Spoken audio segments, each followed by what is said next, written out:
Published 0352 EDT, the 22nd of August 2017. Updated 0352 EDT, the 22nd of August 2017. 3 years ago, I was diagnosed with fibromyalgia after a bad accident. I have carried on working through it all until December 31, 2016, when I had no choice but to finish work due to my condition. I am in the throes of trying to claim my work pensions early so my wife and I can live. We have no other income and below £10,000 savings. My pension will be below £11,500 per annum, for both of us to live on. May I ask, can I apply for a council tax reduction, and if I do, will I be entitled to a reduction? Health problems, how to sort out your pension and claim benefits when you're too ill to work. Stock Imaging have now been signed off by the doctor as unfit for work, and looked at applying for universal credit. My wife does not work and has not for the last 28 years. We have been told I will not be able to claim anything unless she registers for work and job seeks. However, she actually looks after me. We have never claimed anything from the state, and all of this is an absolute minefield. Please let me know your thoughts. Scroll down to find out how to ask Steve Webb your pension question. Steve Webb replies, you raise a number of issues about your work's pension, access to help with the council tax and access to other benefits, and all of these are interconnected. I will try to explain how the system works in general, but I would encourage you to visit your local Citizens Advice Bureau for a more detailed and personal response. Starting with your work's pension, I am assuming that you are referring to something called ill health early retirement and not to some of the offers that you see on the internet where people say they can help you access your pension early. Many of these are scams and you should steer well clear. Many traditional company pension schemes have special rules for people who need to access their pension early because of ill health. The exact rules will vary from scheme to scheme, and the terms you get may be different now that you are no longer with the employer who runs the pension scheme. There would be no harm finding out from your scheme what pension you could get and when, and what level of medical evidence they would require. Having said that, I would advise you to think very carefully before starting to draw your company pension. The reason for this is that any income you get from your pension may be deducted in part, or in full, from any benefit entitlement. Steve Webb, find out how to ask the former pensions minister a question about your retirement savings in the box below. The rules are different for different benefits, but you could find that once you have taken account of the impact on your rights to benefit, you are little or no better off by taking your company pension.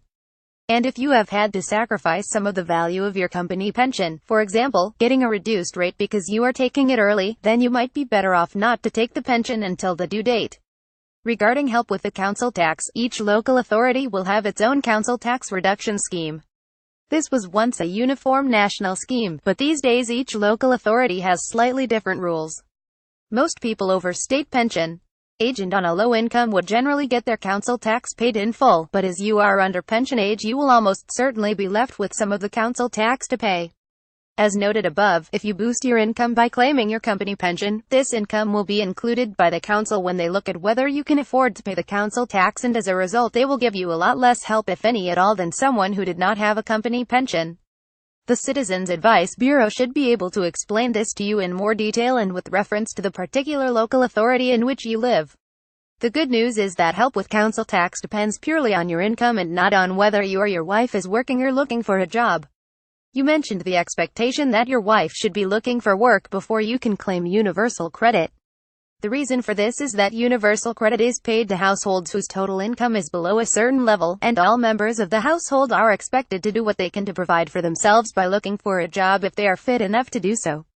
If your wife is a full-time carer, then she could apply for carer's allowance. https www.gov.uk carer's allowance, which would give her extra income and would remove the requirement on her to look for a job.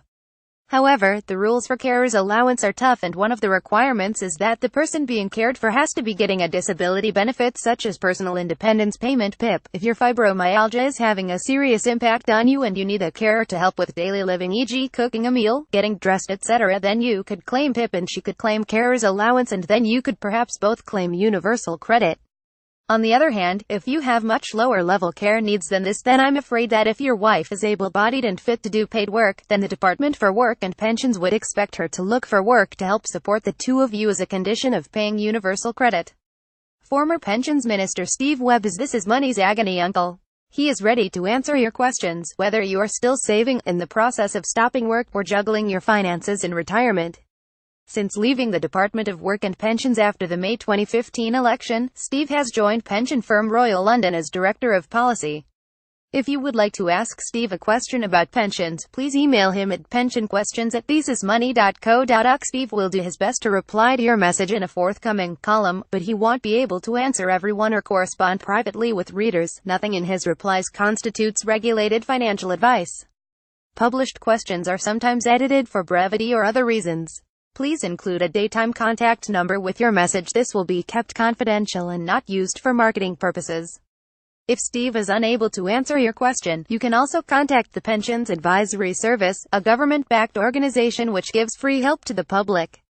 TPAS can be found here and its number is 0300-123-1047. Steve receives many questions about state pension forecasts and COPE, the contracted out pension equivalent.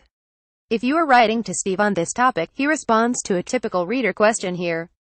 It includes links to Steve's several earlier columns about state pension forecasts and contracting out, which might be helpful.